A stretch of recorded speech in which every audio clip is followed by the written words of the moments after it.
success. So I'm going to leak something right now because I actually love it. And I think this should be public information. I don't think it's a big secret at all. So over the last few years, there's been a lot of, I don't know what the word is, programmers, software developers.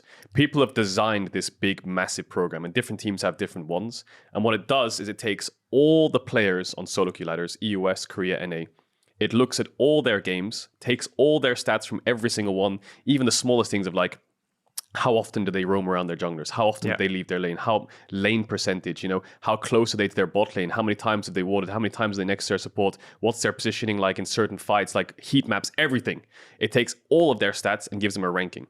And I saw it around at the end of last year when I was looking into coaching and when these teams were looking at certain players and had players like Caps on there and Faker and Chovy. And for example, Chovy was at the top of the list for like CS numbers in solo queue. It was raw data, CS numbers, average farm, like last hitting, how many did he miss? How many did he miss in lane? How many did he miss in side lanes?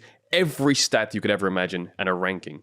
And he was top of the list, right? And you would see certain players like, I think a good example of like volatility. Leader was quite high up there. Yeah. You know, lots of kills, lots of deaths, volatile lane phase, good thing, bad thing, reasons why in stats. And I just think that scouting has got to a point where all these programs are so helpful because you can draw conclusions by watching the game, but you can also draw incredibly good stat conclusions from these massive software things that all these teams are developing to find the next gem.